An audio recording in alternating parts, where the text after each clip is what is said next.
Do you have a dream car? Mine is the Lucid Air. Are you intrigued by electric vehicles? The Lucid Air EV has been called the best driving car in the world. And the Lucid Air Sapphire is certifiably the fastest production car in the world. Listen to Lucid Driver Podcast wherever you listen to podcasts or at luciddriver.buzzsprout.com.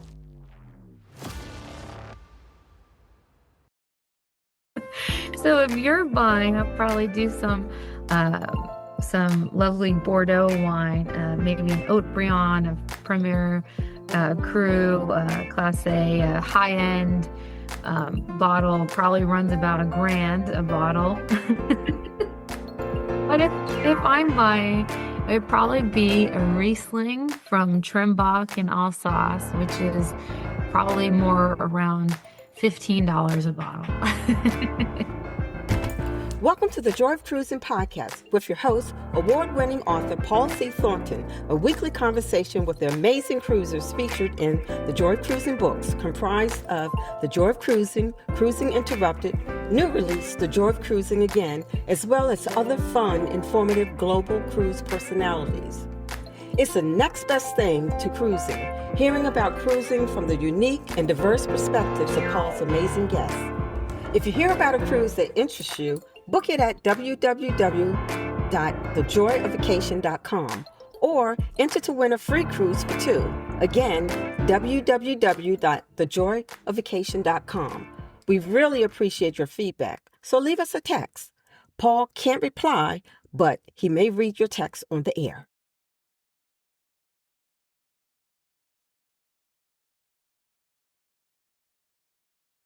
Hello, passionate cruisers. This is Paul, and I am delighted to welcome this week on the Joy of Cruising podcast, Michele Edington, certified sommelier, wine writer, and founder Cruising with Wine. Michele told me I created Cruising with Wine with my dad recently as a stop-by-stop wine guide for European river cruises. It helps travelers understand what to drink in each destination before they arrive, including local wines to try, grapes and wine terms to look for, food pairings, bottles worth bringing home, and wine experiences near the port. The idea came from him booking a river cruise with my mom and noticing that the river cruises pass through some of the most exciting wine regions in Europe, but most people still step off the ship without much practical guidance on what to order, what to look for, or what makes that stop special from a wine perspective.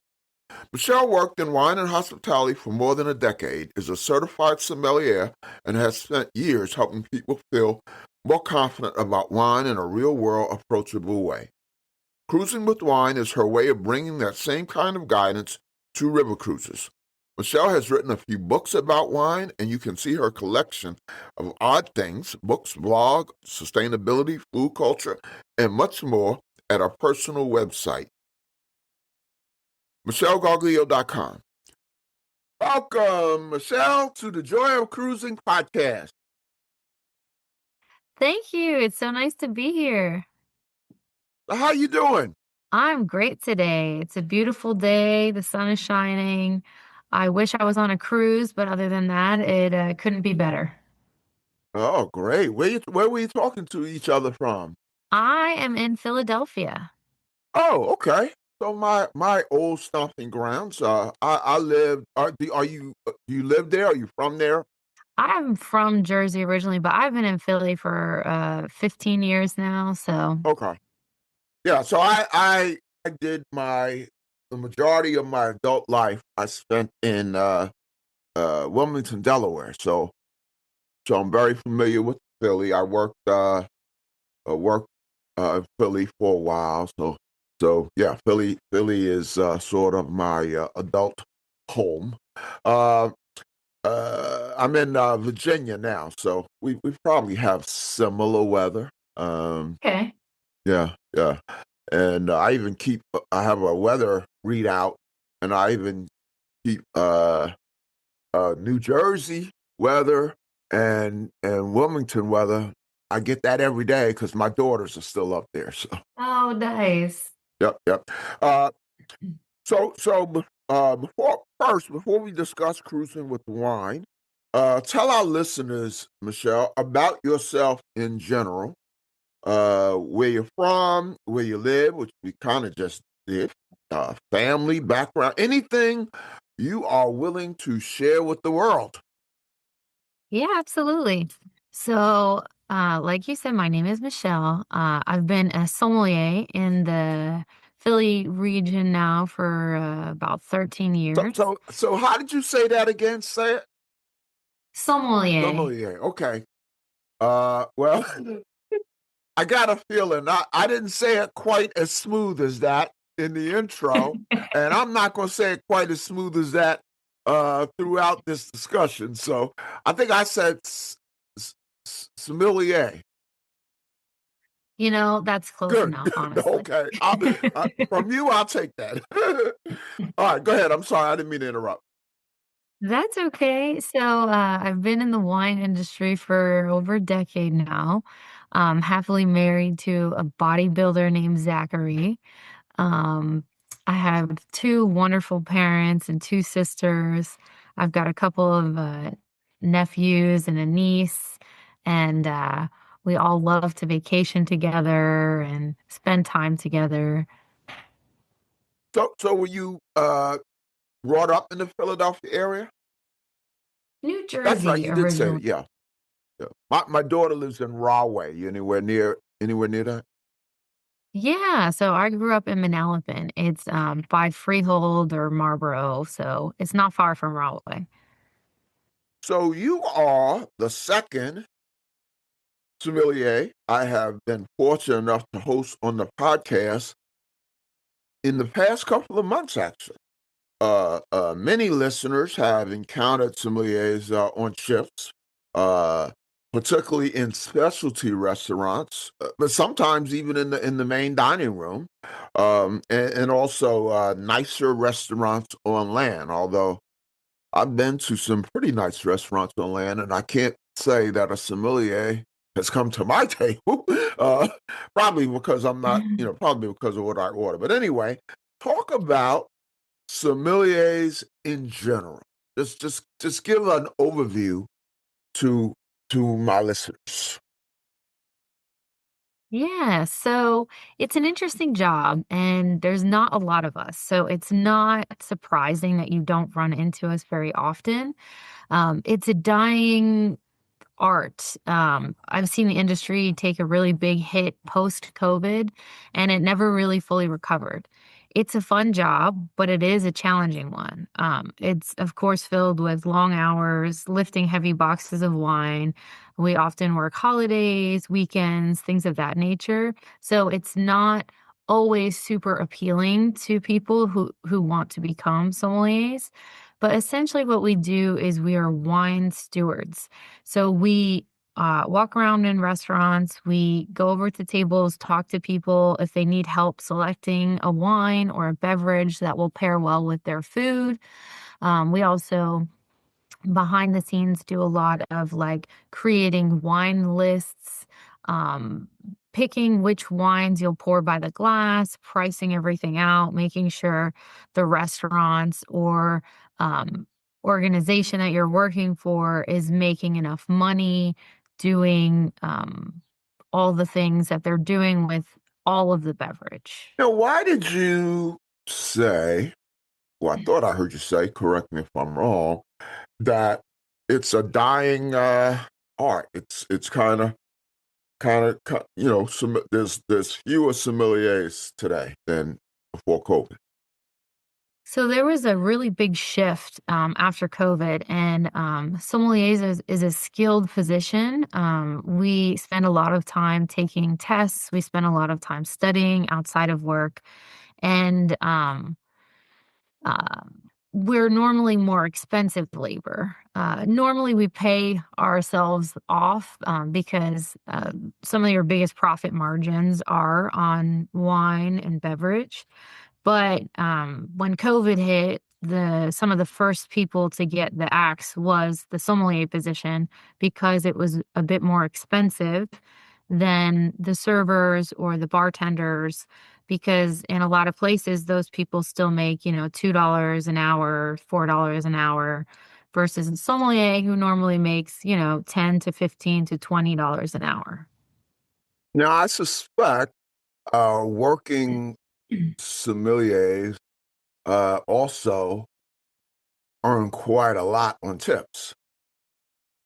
Because Yes, I would they think do. that, when I see them on the ship, like I said, most of the time that a sommelier comes to the table is when I'm in specialty restaurants, and a lot of not all, but some specialty restaurants are quite pricey, and so I would think that people who are more willing to eat in pricier establishments.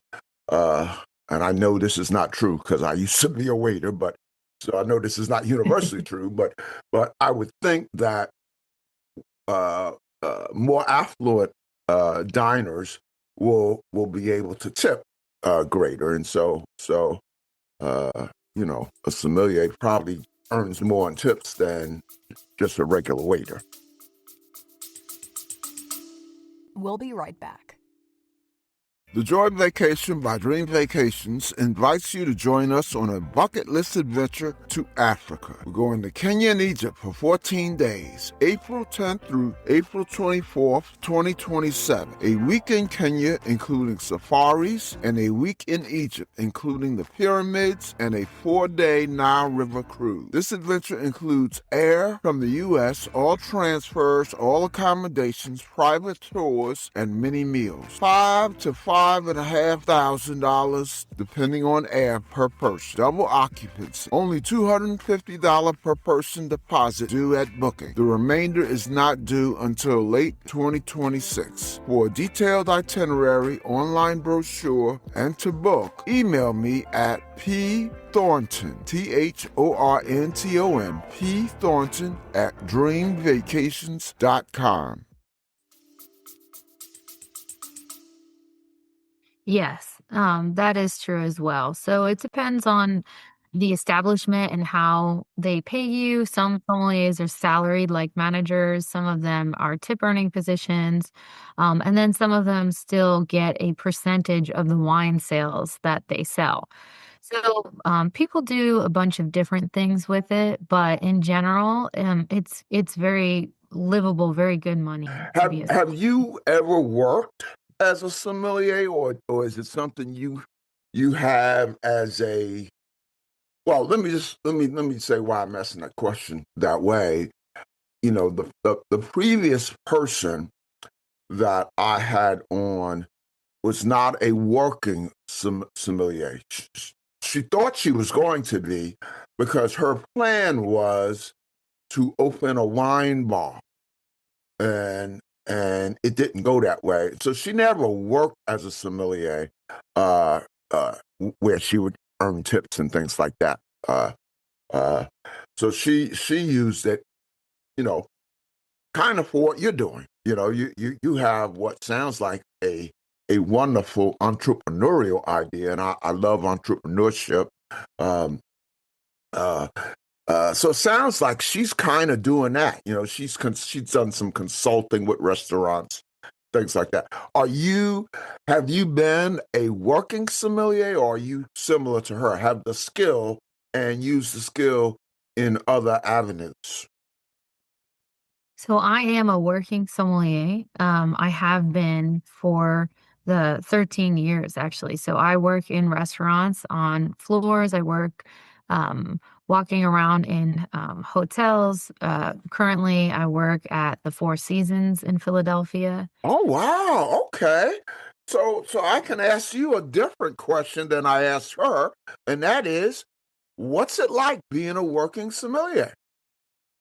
I love it. I think there's something really magical about it. I get to actually interact with people who enjoy the wines. So I get to find the wines, learn the stories behind them, bring them on the list, and then I actually get to pour them and talk to people about them while I'm right in front of them. And I get to talk to people on whatever level of knowledge they're on, get to teach people things.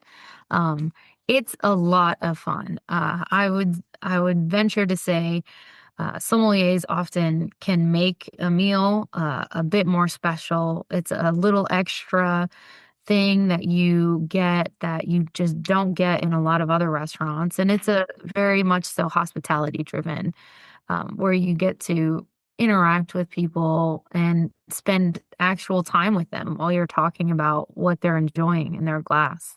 That's fabulous. I didn't realize uh, in preparing for this conversation that you were working as a sommelier. It sounded like you have a wonderful idea, which we'll get to, but I didn't know you were actually in the field. Yes, I am. I am one of the few still in the field. um, when did you develop an interest in wine? So I went to the Culinary Institute of America in Hyde Park, New York. Um, I think that was in 2012, 2011. Now, when you say you went to it, that was your that was your college? Correct. Okay, okay. So I thought at the time I wanted to cook and be a chef. And while I was there, everyone was required to take a 3-week course on wine. And it was the most failed class in the school. And it was amazing. I loved it. I had almost a perfect score in it. And the professor asked me to be his teaching assistant for a year afterwards. And he was this really big Canadian Buddhist guy who made wine seem like art in a way that I had never really thought about it before. And I got the bug from there. And when I graduated, I was like, I want to work with wine as a sommelier in a restaurant. So, talk about your progression to become a certified sommelier. So there's a lot of different classes, a lot of different certifications you can take. I've taken quite a few of them. So I'm a certified sommelier through the Court of Master Sommeliers. I am a certified specialist of wine through the Society of Wine Educators. I'm a Wine and Spirits Education Trust diploma student, certified sake advisor, executive bourbon steward. So I've taken a lot of tests. You don't have to. You can sort of apprentice under sommeliers in restaurants if you're lucky enough to find a really good one. We're normally really generous with our knowledge and we want to teach other people as well what we've learned in the industry. But I took a lot of tests because when I first entered, I was only 21 years old as a sommelier, and I was with a lot of people with a decade plus experience. So I wanted to try and have some way to prove that I was on a similar level as them. So that's why I took so many tests. Very good, very good. Now I thought I heard you say, didn't you just say something about bourbon? I did. So I'm an executive bourbon steward through the Steak and Beef Society. I actually worked for Angel's Envy for 3 or 4 years. I helped that brand when nobody had heard of what it was. What was the brand? Angel's Envy. Okay, and what bourbon do they? So they make Angel's Envy. It's kind of shaped like a almost an hourglass. It's got Uh-huh. wings on it. They make a bourbon and they make a rye. Okay, okay. Wow, a friend of mine is like, a bourbon fanatic, and I wish she was like here, and I could say, what do you want me to ask her? What do you want me to ask her? Um, well, I know what he would want me to ask you, and then we'll get right back to being familiar. So, so name some top. Maybe you don't want to. Maybe this is not allowed. I don't know, but name a couple of bourbons that you would recommend. That's not like $500 a bottle. Yeah, so I really like Woodford Reserve. I think that they have a Their double oak is really an enjoyable drink. I do like Angel's Envy. Obviously, I'm biased. I worked for them, but that bourbon is finished in port wine casks, so it's really especially good in like Manhattans and things like that with vermouth. Angel's Um, Envy. Angel's Because Envy. I've had a lot of conversations with him about bourbon. I never remember that one coming up. So I will make sure to mention that. You should. Yep, yep. Uh, so, you know, sometimes when I'm doing podcasts, I wonder, like, you know, what's the one question, if I could somehow reach out to all of my listeners, uh, what's the one question I could ask the guests that almost everyone probably wants to know? So I've thought long and hard about it. So here's the one for you. What is your favorite wine? That's a very hard question for someone who works with wine all the time. I'll Really? tell you, oh yeah, because there's so many different kinds. I'll tell you, I've got two different answers. One answer is if you're buying the bottle, and one answer is if I'm buying the bottle. That's clever. So if you're buying, I'll probably do uh, some lovely Bordeaux wine, maybe an Haute Brion, a Premier Cru, Class A, high end bottle. Probably runs about $1,000 a bottle. Okay. But if I'm buying, it would probably be a Riesling from Trimbach in Alsace, which is probably more around $15 a bottle. Oh, great. Well, I am sure sales of that Riesling uh, will get a shot in the arm in the next week or so. It's a And good wine. it's sold globally, right? Yes, it is. Okay, because we have a pretty good international audience. Uh, let's talk about cruising, and then we'll get back to wine. Uh, I like to ask my guests because I feel like my listeners comprise at least some percentage of aspiring cruisers, people who would love to go on a cruise but haven't yet. So I always ask my guests to share their impressions of their first cruise, so that just to give my listeners, my aspiring cruisers, something to go on. So when and on what ship was your first cruise? It was actually, I was 12 years old, and my whole extended family went on a Royal Caribbean cruise through the Bahamas. So I was there with my cousins, my aunts, my uncles. Um, and it was so overwhelming because there's so much to do. And as a 12-year-old who, his attention span is about as far as you can throw it.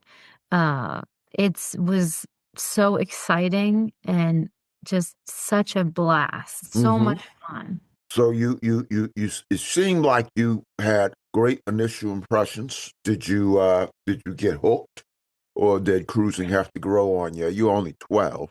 Yeah, I would say I got hooked on it. The next time I went on a cruise, I was 18, and my family and I went to Alaska. And that was an incredible cruise. We got so close to the glaciers that the staff came out to take photos because they said they never got so close before. Now, I know cruising with wine pertains to river cruising, and we'll get to that. But for the listeners, almost all of whom have cruised on mainstream ships, give us some tips for ordering wine in general. Pairings, customs, tips and tricks. Yeah, so I would say my first overall tip would be what grows together goes together. So if you're looking at a regional dish, um, you really can't go wrong pairing it with the wine of that same region. So if you're having a heavy bolognese pasta, um, the region that normally came from is Italy. You really can't go wrong with a nice Italian red wine. Um, Same with like if you're having Mediterranean food, Greece, their white wines, the Assyrtiko go really well with that. So in general, think about what grows together, goes together. Look for those foods from the regions and pair it with the wines from the same regions. Another one I'd say is try and think about textures when you are drinking and eating. So if you're eating something light, like a salad, it probably goes with a lighter wine. So look for maybe a Sauvignon Blanc, a dry Riesling, something of that nature that's really light and refreshing. If you're eating something that's kind of in the middle where it's like roasted chicken with some Provençal, herb roasted potatoes. Think about something in the middle, wine-wise as well, like a light red or a heavy white, maybe a heavily oak Chardonnay or a light-bodied Pinot Noir. And then the same is true with heavier things. So if you're going to eat something that's really heavy, like a stew or brisket, you're thinking about heavy red wines as well. So try and kind of match the bodies and styles. One of the first rules or ground rules or whatever that I learned about wine, and I don't know if it's valid anymore or if it was ever valid, but I guess early on I learned, white wine goes with fish and red wine goes with meat. That generally true? It's generally true. You can always do a little crossover and a little dance here and there, but in general, yes. What about chicken? That's more white wine or red wine? Chicken is that magical middle ground where it depends kind of on how it's prepared. Mm-hmm. It can go either way. Mm-hmm. Mm-hmm. And and and when you see someone, have like white wine with steak, rather than writing it off as they don't know what they're doing, are there some white wines that go with steak? You can definitely find some. I think it's more important, honestly, as someone who works as a professional sommelier, it's more important to enjoy what you're eating and drinking than it is to pair perfectly. If you're someone who does not enjoy red wine, I'm not going to tell you that you have to drink a red wine with your steak. There's really no wrong way, and you're going to enjoy it because it's what you like, and there's not a wrong way to do that. Yeah, I am. My wife drinks wine a lot more than I do. I'm more on a ship. I'm more of a cocktail guy. I, I've been slow to move towards wine. I think there's something psychic. When I remember when I entered the workforce. I went to business school, and so I was going to get a job. With big corporate, and in all the places I went to interview. Usually you went to dinner or you went to lunch or something like that. Very nice, upscale places. And I can't remember how old I was. I couldn't have been. I might have been 21, and I went to dinner with these executives. It was in San Francisco actually, and the guy ordered wine, and I mean he went through this big to do with like smelling and I can't. I mean, this was like 40 years ago, so I can't remember all of the details. But it was, it was very intimidating, and it. I don't want to over dramatize this, but it kind of affected me for most of my early adult life.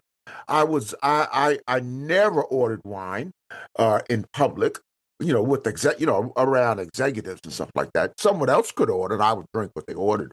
But it just seemed like, oh man, this is a whole different culture, you know, and I just got intimidated, and only now am I starting to loosen up when it comes to wine, and having people like yourself and the other sommelier I had on. It's kind of fun talking about it, but but in the past, I just thought wine is being stuffy and intimidating. I think that that is actually a more common occurrence than most people realize. And I have actually done a few classes where I do young professionals, um, where I did how to read a wine list and things like that because people get very intimidated by wine. And I think that that is something that wine culture started a long time ago. And it's just an antiquated way of thinking about wine. Because if you meet the winemakers, they're all farmers. I mean, they're very down to earth people. And then somehow in the middle, wine ended up being this pompous, very almost arrogant. And you're like, where's the disconnect? Because people who are growing and making the wines are not that way. Tell us all about cruising with wine. Yeah, so this is a brand new venture. It went live just last week. I've spent months working on this with my dad. It's a stop by stop wine guide for European river cruises.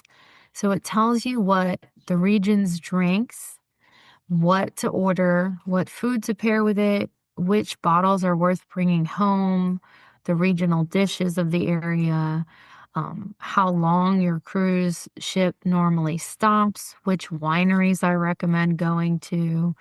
It's kind of, I was looking for something that would have a one-stop shop for wine and along your cruise port stops. So it's not, help me out. It's not linked to your itinerary, or is it?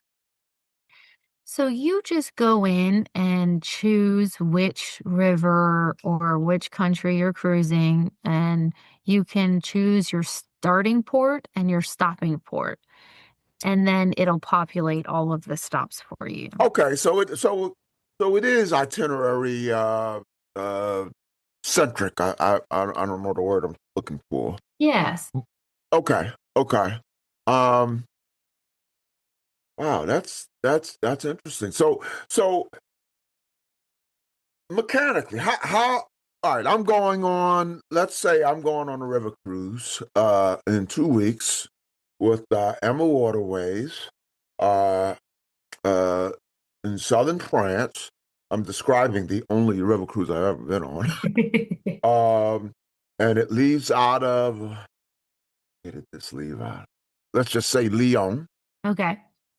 Uh, and it ends in, so we ended somewhere, we ended in Paris, but we had to take a subway, or not, so a train from wherever, it doesn't really matter. Okay. So it started in Avignon and ended in Lyon. I just Mhm. remember those from the trip. I don't know where they were in relation to each other. So so so so that's my trip. So what would I do next? You would go to the website, you scroll down to the bottom where it says like build my cruise, Okay. and then you choose your starting port, your ending port, and then absolutely everything, all the stops in between will kind of pop up for you. So you could see everything. Okay. And then so I put in my starting port, my ending port, uh, and and you say then I'll be able to see everything, such as So it'll tell you all of the stops in between. I'll pull it up and so you essentially plan your route. You choose from starting to ending. I want to do the one you said. So from starting to ending, and then it'll have like all the port stops will populate. So you'll have like for France, Bordeaux, Cadillac, Entre de Mer, Lisbonne, Saint Emilion, and then for each stop, you can click excursion stop, read the full guide, and then each guide will have the wine snapshot, the sommelier notes that is kind of not common knowledge. On each stop, I also put other things worth sipping, and those are um, things that are not wine, but other regional beverages that you should try. Uh, the must-try glass in each region, I have a sparkling, a white, a red, a rosé, a dessert, and a splurge wine for each stop. Those are normally harder to find wines in the United States or wines that aren't heavily exported. So they're kind of worth packing in your suitcase to bring home and seeking out because you can't really find them outside of there. Okay. Okay. Uh, Each each stop has at least 2 wineries, where you can view the details of why I selected each of those wineries. You can actually click a button on there that says book a visit, and it'll take you to the winery's website about how to book. It's got food and wine pairings for classic dishes of the area, cheese, sweet wines, what to bring home. If it's realistic during your stop, it'll tell you about how many hours each of these excursions will take you. And if a winery visit is even feasible for some of these areas, some local wine terms that you'll find on bottles that will kind of translate what that is. Because again, these are different languages. So, like saying a cote, it means a slope or a hill, or a Grand Vin is a top wine of an estate, things of that nature. Then at the bottom, it has like the verdict of each place, just kind of a one sentence summary of that stop and what you're looking for. So it sounds like it's very comprehensive. But let me ask you a question. So before I ever went on a river cruise, we did a Mediterranean cruise. Now, the Mediterranean cruise left out of Rome, or the port closest to Rome. However, this was for our anniversary a few years ago. Before we boarded the Mediterranean cruise, and again, it wasn't a river cruise; it was just a big ocean-going ship. Before we boarded the cruise, we spent a week in the countryside of Italy. Okay, and we just Italy has well, you probably know it's a tremendous rail system. So from the countryside, we spent a day in Florence. We spent a day in Venice. Uh, uh, we saw a lot uh, during that time. And one of the things that I know at the resort we stayed at, which was really kind of in a rural part of Italy, they did have a big wine shop, and a lot of people bought their wines. But I understand from a lot of people that they could go to different parts of Italy and buy the same wines cheaper. My question that I'm leading up to is, let's say I was a wine fanatic. And I knew that I was spending this week in Italy. Why couldn't I go into cruising with wine and get all of that good information that it sounds like cruising with wine generates? But I'm not going on a river cruise ship. So you really could. You really could if you wanted to. It was built around the ports, but that doesn't necessarily mean that you need to have been at on those ships. I think that this was built from a sommelier's point of view. I have traveled extensively through wine regions in Europe and around the world, and not all of those regions are quite near ports, there are a few stops on here as well that are kind of like a day excursion away. I assume people would be going on their cruises, maybe get to their locations a day or two early. Like you said, you spent a week.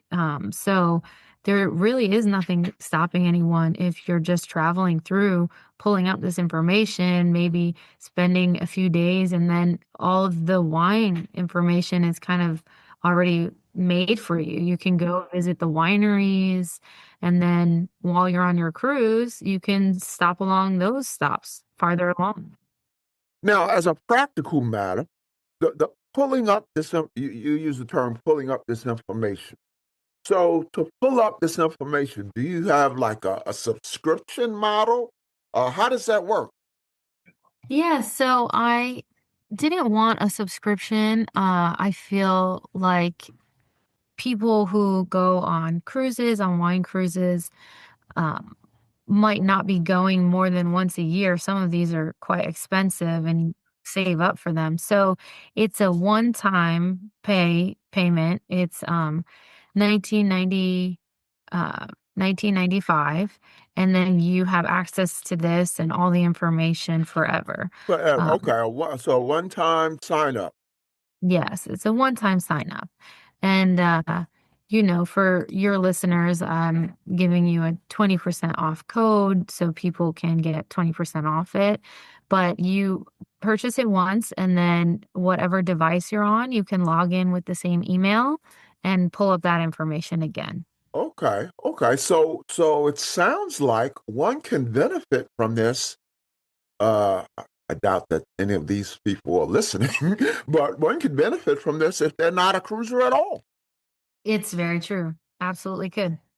So how did the idea for cruising with wine get started? I know that you're doing it with your dad, which I think is just just a wonderful, wonderful thing. I'm a lifelong entrepreneur. Taught entrepreneurship in college. Man, my dad's gone now, but to do a business venture with my dad is, believe it or not, it's something I have thought about a lot after he was gone. How did that come about? So he booked a river cruise through Europe with my mom for next year. And while he was booking it, he was like, man, we're really going through some of those heavy hitter big wine regions. Um, where should we stop? And then he said, I looked it up. Let me interrupt, Michelle. So he's heavy in the wine like you? Not quite like me, but he likes learning from me. He appreciates it. He enjoys drinking wine. And, Okay. him and my mom have gotten more into it, over the years because of me.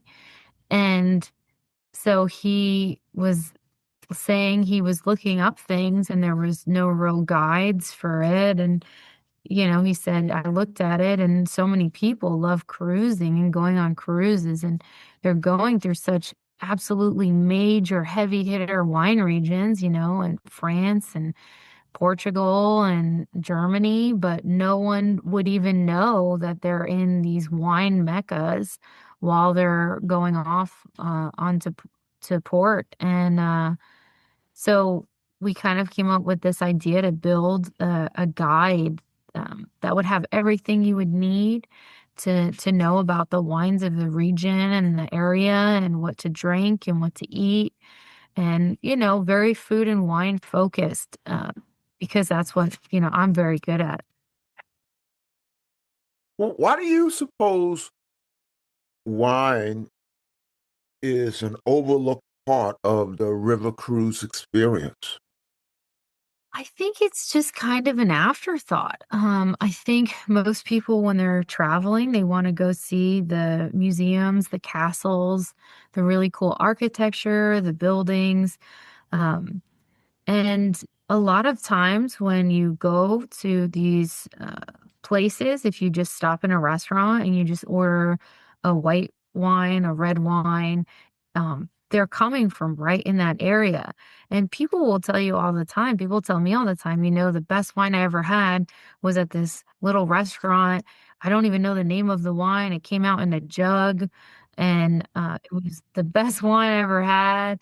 And it happens so frequently, but people don't stop and think about, oh, these wines are from this region. That's why that I should be just going into a restaurant and asking for what was made right here, what was made down the road.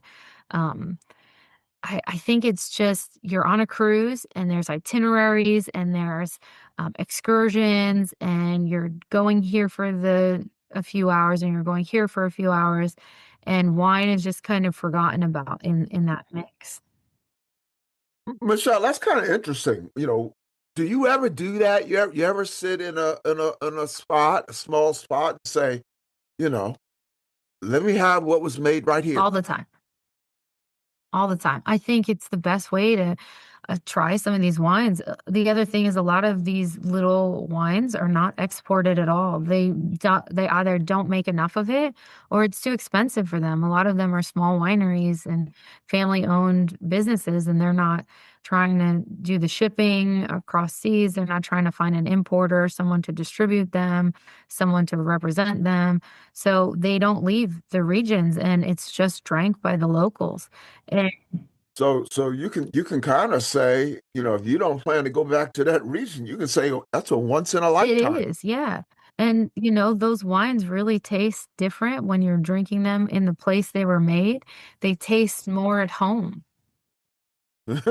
Have you ever run into something like that where it was just you wish you could take it with you? Yes.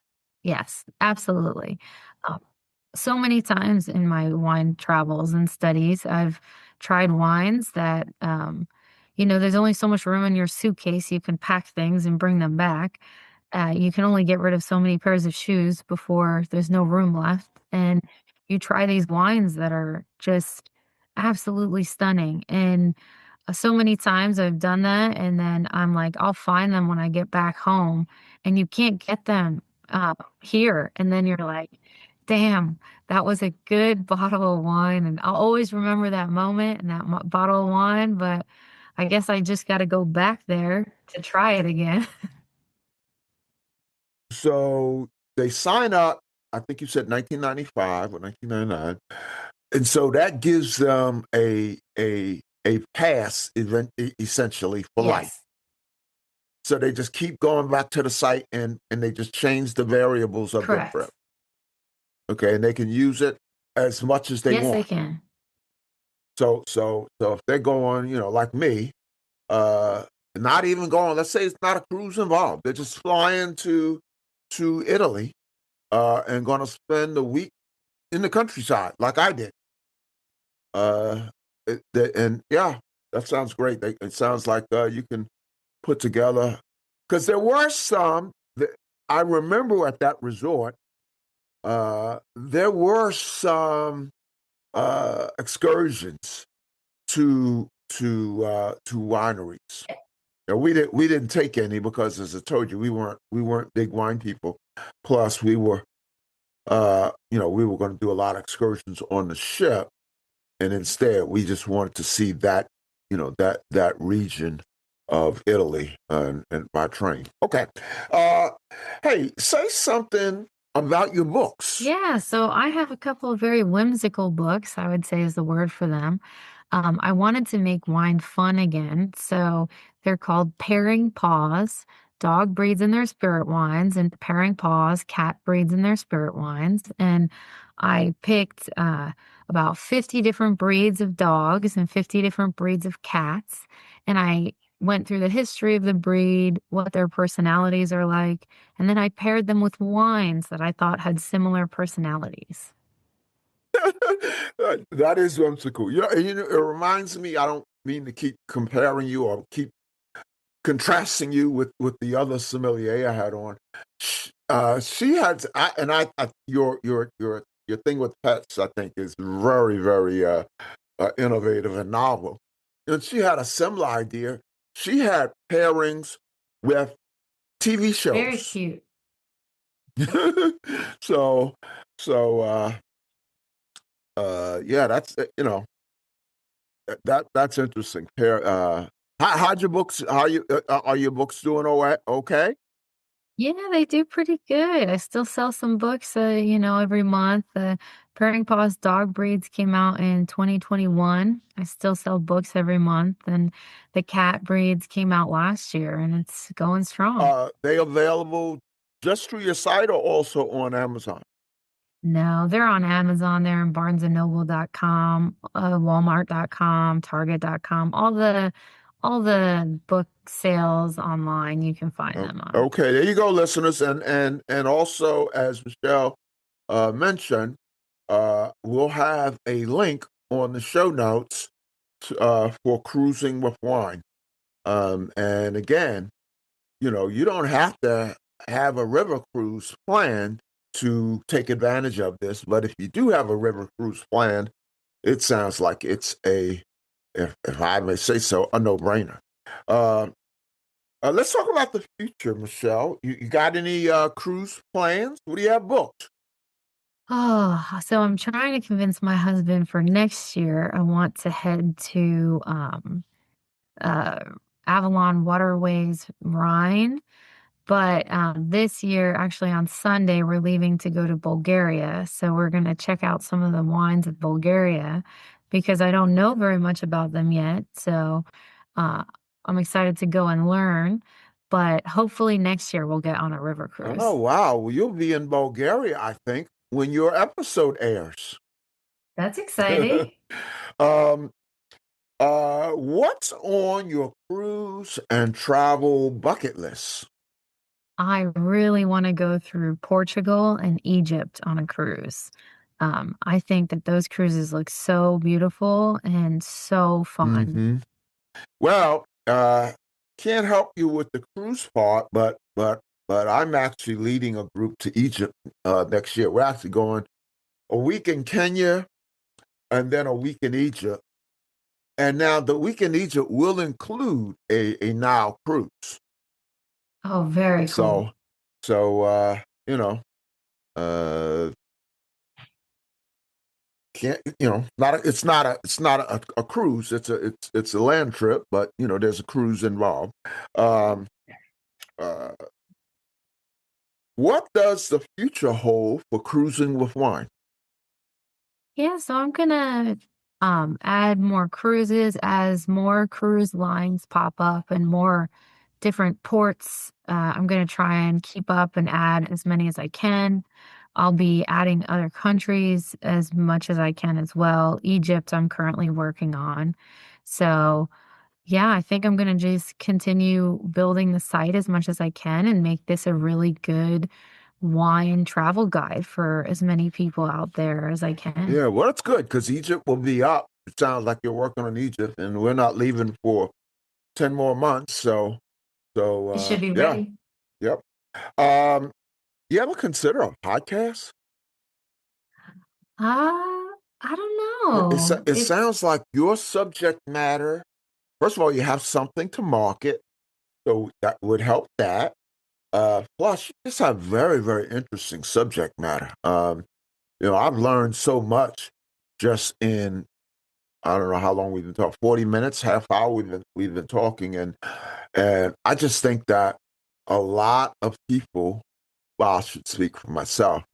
I think some of us have a misconception about a sommelier, and you know, you could go a long way in kind of you know clarifying what it's really like and how it can benefit you know people other than that stuffy guy that I sat at my table 40 years ago in San Francisco and sniffed, and I mean he put on a whole show.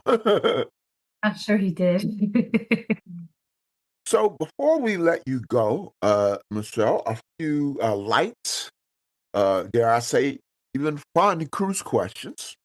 So, Michelle, what do you do in your me time when you're not cruising, when you're not thinking about wine, when you're not writing about wine, and when you're not sommeliering? Is that such a word? In Yeah. Four Seasons. Um, I love to spend time with my husband at the gym. Like I said, he's a great bodybuilder. and he makes working out fun as well as very challenging. Um, it's one of my favorite things when we go traveling to go find gyms in all these corners of the world, and see, the different equipment and how everyone works out differently everywhere. It's fun. I also love gardening. I'm in a city, so I ripped up my sidewalk to plant my little garden, but I grow my tomatoes and my raspberries and very happy with them. hmm Okay. Uh, what are your favorite cruise drinks and cruise food? Such a good question.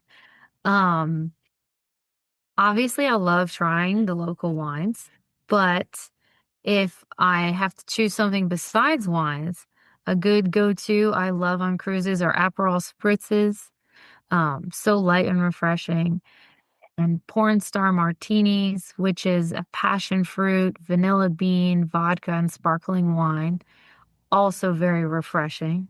Porn star martini. Yeah, that's what they're called. I didn't name them.